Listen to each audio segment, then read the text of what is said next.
आज ही Doubtnut app download करें। Doubtnut पर होगा अब आपके सभी मैथ्स, केमिस्ट्री, फिजिक्स और बायोलॉजी डाउट्स का सफाया। बस अपने क्वेश्चन की फोटो खींचो, उसे क्रॉप करो और तुरंत वीडियो सोल्यूशन पाओ। Download now. हेलो एवरीवन, आज पढ़ेंगे हम एक पाठ जिसका शीर्षक है मेरे संग की औरतें।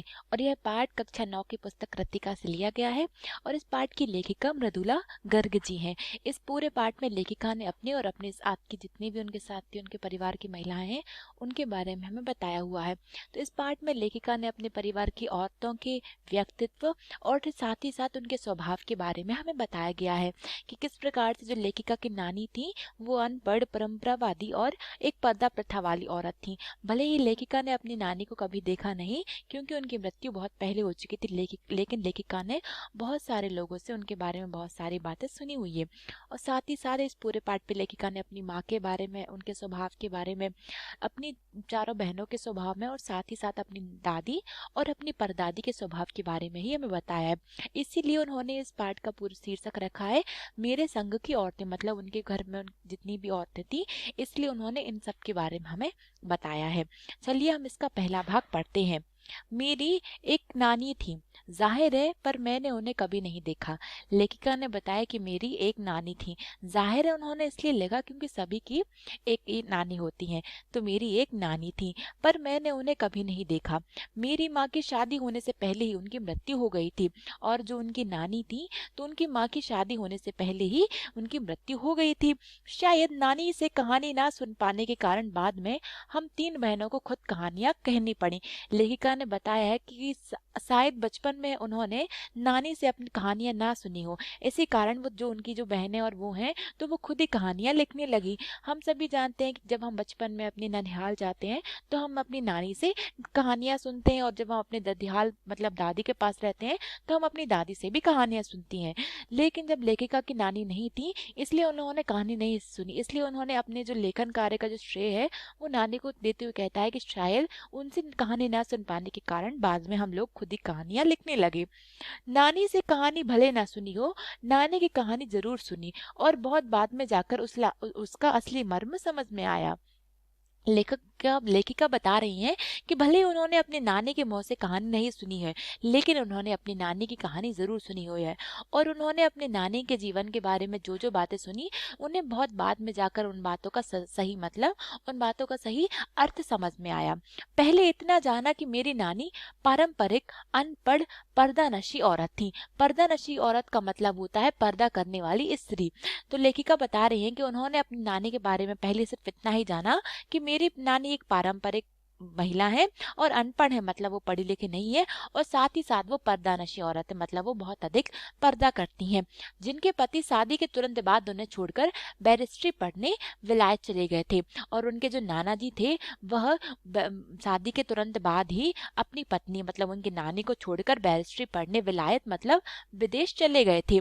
कैम्ब्रिज विश्वविद्यालय से डिग्री लेकर जब वे लौटे और विलायती रीति रिवाज के संग जिंदगी बसर करने लगे, तो नानी के अपने रहन सहन पर उसका कोई असर नहीं पड़ा। ना उन्होंने अपनी किसी इच्छा, आकांक्षा या पसंद नापसंद का इजहार अब कभी अपने पति से किया है। कैम्ब्रिज विश्वविद्यालय, कैम्ब्रिज हमारे पूरे विश्व का एक बहुत ही प्रसिद्ध विश्वविद्यालय है, जो कि इंग्लैंड में, यूनाइटेड किंगडम में स्थित है। तो जब उनके जो नाना हैं वह अपनी शादी के तुरंत बाद ही अपनी पत्नी को छोड़कर बैरिस्ट्री करने विलायत चले गए थे, और उन्होंने कैम्ब्रिज विश्वविद्यालय से बैरिस्ट्री की डिग्री ली। और जब वे लौटे तो अपने उसी विदेशी रीति रिवाज के साथ ही अपनी जिंदगी गुजर बसर करने लगे, क्योंकि वो बहुत वक्त तक विदेश में रहकर उन्होंने पढ़ाई की है, तो वह उसी जीवन यापन को उन्होंने अपना लिया। लेकिन जो उनकी नानी का जो रहन सहन था, इस पर कोई भी असर नहीं हुआ, और ना ही उन्होंने कभी अपनी इच्छा, कभी अपनी पसंद नापसंद के बारे में अपने पति को बताया। पर जब कम उम्र में नानी ने खुद को मौत के करीब पाया, तो 15 वर्षीय इकलौती बेटी मेरी माँ की शादी की फिक्र ने उन्हें इतना डराया कि वे एकदम से मोहजोर हो उठी। मोहजोर का मतलब होता है बहुत बोलने वाली स्त्री। तो लेखिका बता रही है कि भले उन्होंने अपने जीवन में कभी भी अपने पति से किसी भी बात की ना शिकायत की, ना कभी अपनी पसंद नापसंद का इजहार किया, लेकिन जब उनकी नानी को पता चला कि उन्हें एक बहुत ही जानलेवा बीमारी है और अब वो जल्दी इस दुनिया से जाने वाली हैं, और जो उनकी 15 साल की जो बेटी थी, जो कि लेखिका की माँ हुई। तो अपनी 15 वर्षीय बेटी की शादी की चिंता में वो इतना ज़्यादा परेशान हो उठी कि वो एकदम से अचानक ही बहुत बोलने लगी थी। और नाना से उन्होंने कहा कि वे पर्दे का लिहाज छोड़कर उनके दोस्त स्वतंत्रता सेनानी प्यारेलाल शर्मा से मिलना चाहती हैं, और उन्हें अपनी बेटी की शादी की फिक्र बहुत ज़्यादा सता रही थी। इसलिए उन्होंने अपने पति से कहा कि वे पर्दे का लिहाज छोड़कर जो उनका जो दोस्त है, जो कि स्वतंत्रता संग्राम सेनानी थे, प्यारेलाल शर्मा जी, तो वह उनसे मिलना चाहती हैं।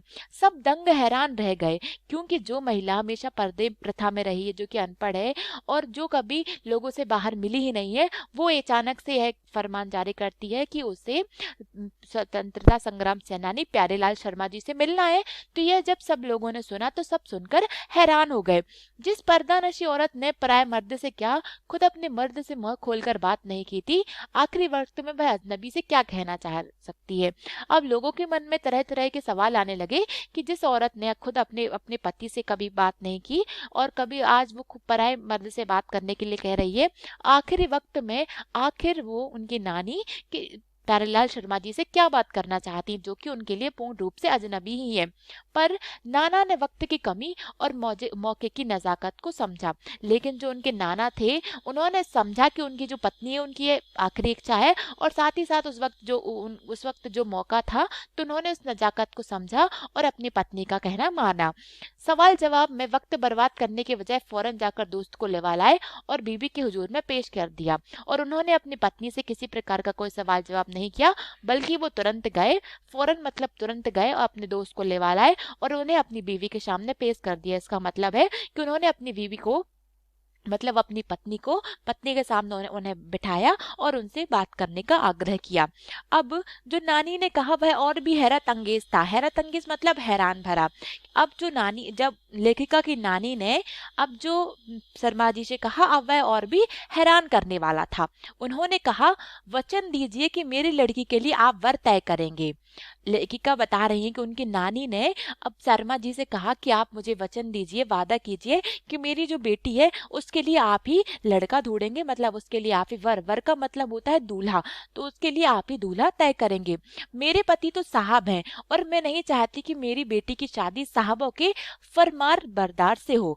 फरमा बरदार का अर्थ होता है आज्ञाकारी।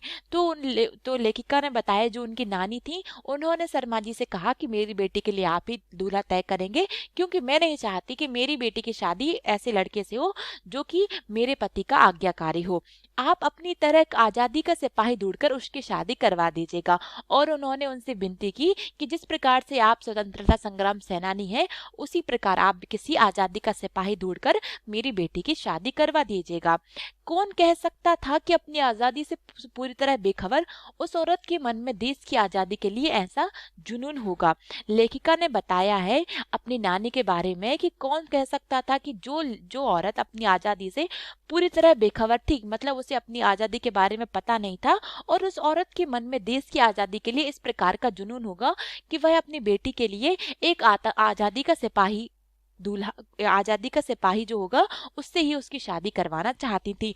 और इसके लिए उन्होंने अपने पति के सामने कहा कि आप अपने मित्र शर्मा जी को बुलाइए, मुझे उनसे बातें करनी है। अब आगे लिखा कि बाद में मेरी समझ में आया कि दरअसल वे निजी जीवन में काफी आजाद ख्याल रखी होंगी। अब लेखिका कहती है कि ये सब बातें मुझे बाद, जब मैं बड़ी हुई, समझदार हुई, तब मुझे ये सब बातें समझ में आई कि जो मेरी नानी थी वह अपने निजी जीवन में अभी बहुत आजाद ख्याल रही होगी, मतलब उनके जो विचार होंगे बहुत ही आजाद होंगे। ठीक है, उन्होंने नाना की जिंदगी में कोई दखल नहीं दिया, ना उसमें साझेदारी की, पर अपनी जिंदगी को अपने ढंग से जीती जरूर रही। यहाँ पर लेखिका बता रही है जो उनकी नानी थी, तो उन्होंने भले ही नाना की जिंदगी में ना किसी प्रकार की दखल अंदाजी दी और ना ही उसमें साझेदारी दी, लेकिन उन्होंने अपनी जिंदगी को पूरी रूप को आजादी ढंग से जिया है। पारंपरिक, घरेलू, उबाऊ और खामोश जिंदगी जीने में आज के हिसाब से क्रांतिकारी चाहे कुछ ना रहा हो, दूसरे की तरह जीने के लिए मजबूर ना होने में असली आजादी कुछ ज्यादा ही थी।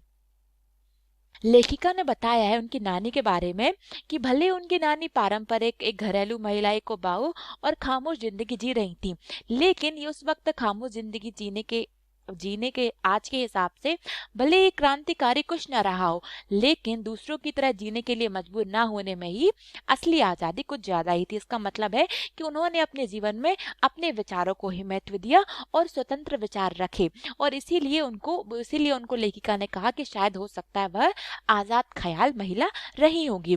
तो इस पाठ के पहले भाग में हमने जाना कि लेखिका मृदुला गर्ग जी ने इस पूरे पाठ में अपनी नानी के बारे में बात की और साथ ही साथ बताया कि उनकी नानी का स्वभाव किस प्रकार था, और वो हमेशा जो महिला अनपढ़ और पर्दानशी महिला थी जिसने जिंदगी में कभी किसी पराये मर्द से बात नहीं की, वो अपने अंतिम समय में अपने पति से कहती है कि शर्मा जी को बुला लाए, जो उनके पति के बहुत अच्छे मित्र थे, और वह शर्मा जी से विनती करती हैं कि आप मेरी बेटी की शादी ऐसे वर्ष से करवाना जो स्वतंत्रता संग्राम सेनानी में ही भाग ले। तो इस पूरे भाग में हमने जाना कि किस प्रकार से लेखिका ने अपनी दादी के स्वभाव, उनके व्यक्तित्व के बारे में हमें बताया है।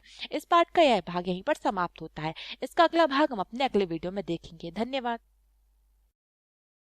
क्लास 6 से 12 से लेके नीट, IIT, जेई मेंस और एडवांस के लेवल तक 10 मिलियन से ज़्यादा स्टूडेंट्स का भरोसा। आज ही डाउनलोड करें डाउटनेट ऐप या व्हाट्सएप कीजिए अपने डाउट्स 8400 400 400 पर।